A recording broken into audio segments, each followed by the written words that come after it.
My husband, 35 years old, does not have a car. He sold his old one to help pay for his brother's wedding. I did not agree on this, but he had this car before we got together, so it's a shared property. Besides that, I have my own car, so that did not affect me till my husband started complaining about having to commute to work and hang out places. He tried to get me to let him drive my car several times, but I stood firm and put a boundary, making him understand that my car will never be driven by him. One of the reasons why is because of how bad his driving is. His brother lives out of town. My husband asked if he could drive my car to the wedding, but I refused, but not because I'm not invited. Another story for another day, because like I said, my car is off limits. He threw a fit, calling me unreasonable to let him take public transportation because he can barely stand it for 10 minutes, let alone hours. I said it wasn't my problem, which irritated him but made him stop arguing about it. The day that he was supposed to travel out of town, I woke at 10 a.m. and couldn't find my car key. I went outside and couldn't find my car either. I was beyond pissed. I called him, and like I expected, he took it and was on his way to the other town.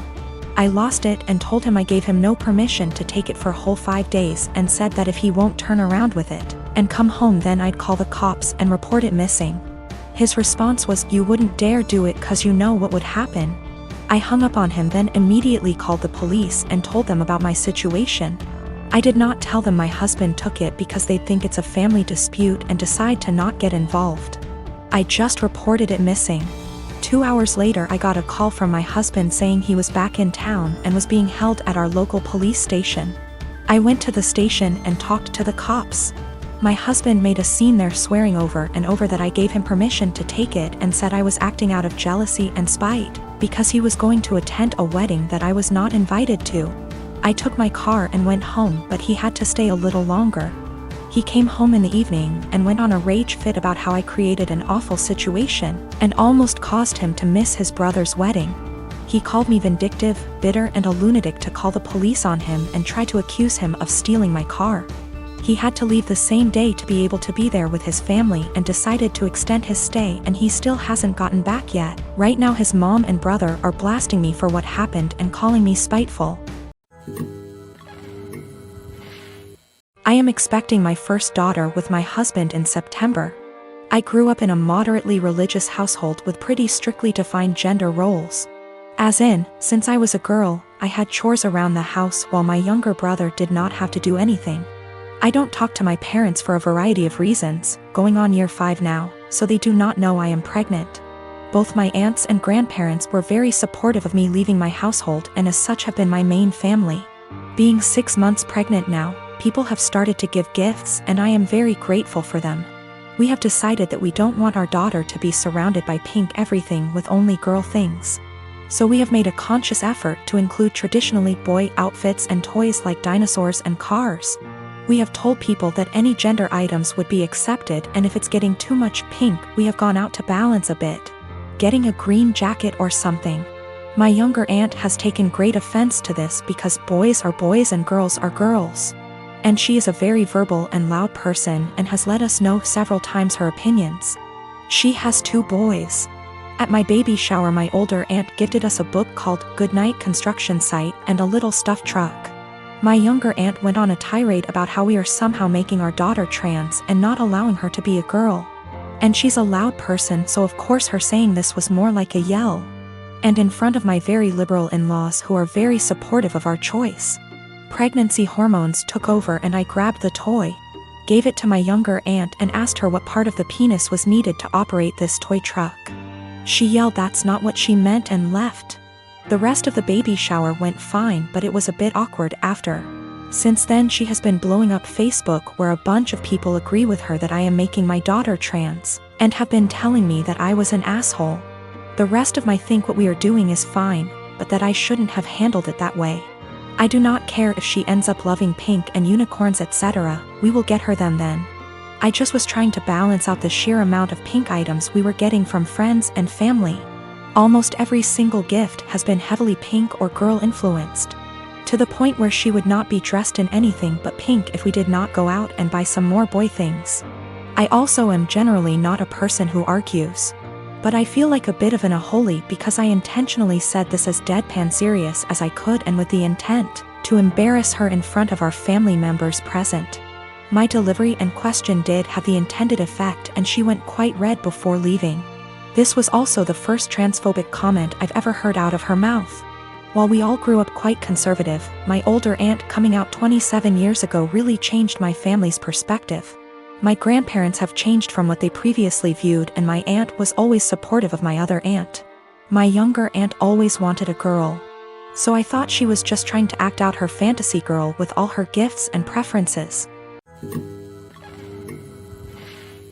Son is in 4th grade. School is only open on Mondays.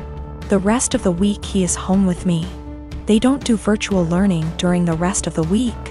No Zoom calls are made. No teacher actually checks in.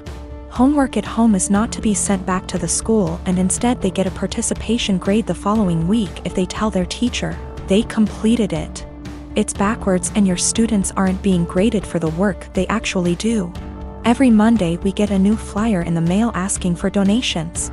Last week we got a flyer that said to send out 20 emails to individuals to ask them for donations, with the promise of prizes for participation.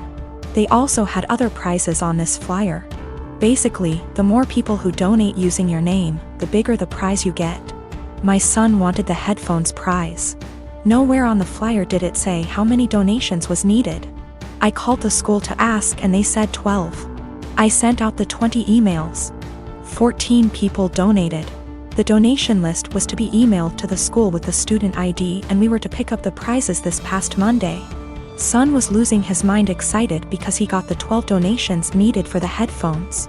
We walk in and they proceed to tell me and my son that he did not qualify for the prize because in order to be eligible, you needed to get those 20 donations. Apparently the prizes for donations started counting after you received the 20. They turned damn near every student away, not just my kid. So I sent the boy out with his father and pulled the teacher and principal aside to let them know that they got these kids' hopes up for absolutely nothing, and that all they accomplished was destroying the children's spirits by lying to their faces.